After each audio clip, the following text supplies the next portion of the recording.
Sejarah perkembangan komunikasi satelit. Awal perkembangan komunikasi jarak jauh 1920 sampai 1960 menggunakan propagasi frekuensi HF. Namun, band ini cepat menjadi sesak seiring meningkatnya kebutuhan komunikasi. Solusi berupa teknologi satelit muncul untuk menyediakan kapasitas besar dan kualitas tinggi. Tahap perkembangan 1. Prasatelit. Bulan digunakan sebagai reflektor gelombang radio meskipun kurang efisien. 2. Satelit pasif 1960. Contoh, satelit Echo, sebuah balon reflektor radio di orbit rendah. Keterbatasan, area cakupan kecil dan waktu akses singkat. Ketiga, satelit aktif. Memiliki repeater orbit untuk memperkuat sinyal. Awalnya di orbit rendah, namun kemudian ditempatkan di orbit geostasioner untuk stabilitas.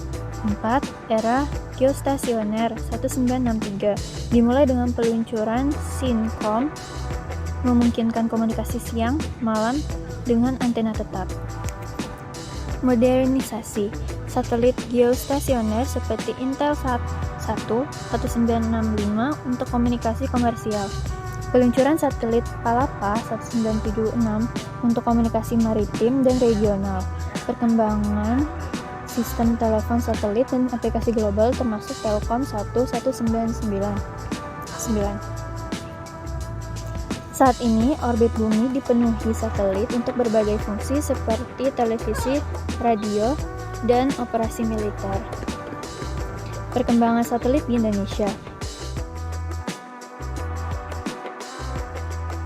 Generasi Palapa dimulai dari Palapa A1 1976 hingga Palapa C 1996 dengan cakupan ASEAN dan kemampuan frekuensi yang lebih canggih. 2. Generasi Telkom 1 1999 hingga Telkom 3 2012 mendukung komunikasi seluler, internet, dan cakupan internasional.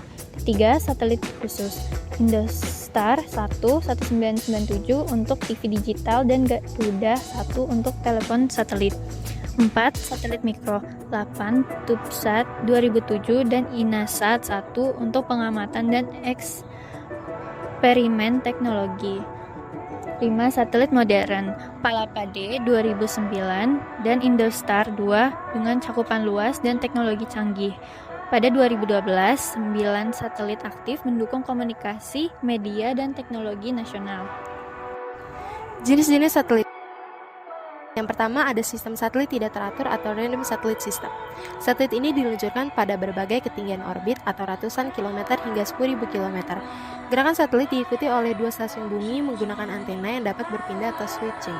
Disebut juga sebagai sistem tidak terkendali. Yang kedua ada sistem satelit bertahap atau phased satellite system.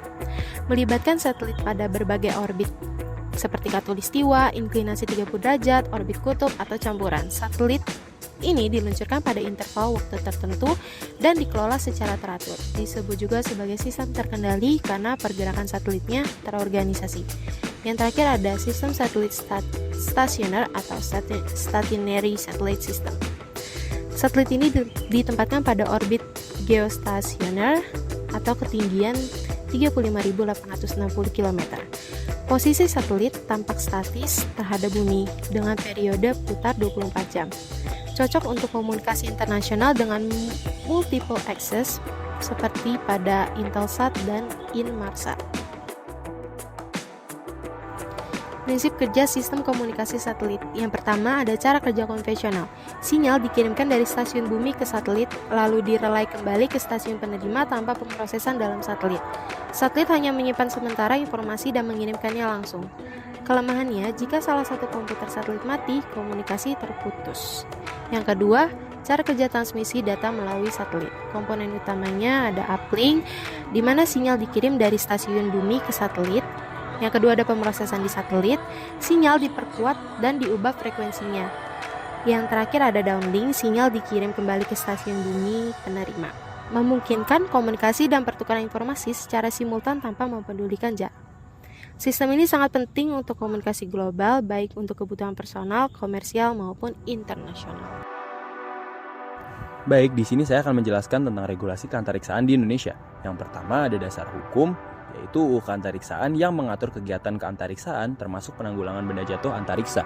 Kemudian ada Permen Kominfo nomor 13 tahun 2005 dan 37 tahun 2006 yang mengatur perizinan penggunaan satelit termasuk kewajiban di orbit satelit yang habis masa operasinya. Yang kedua ada tata kelola frekuensi dan orbit satelit yang dimana ada dikelola oleh Kemenkominfo. Lalu satelit nasional yang tidak beroperasi harus diorbit atau dipindahkan agar tidak mengganggu satelit lain.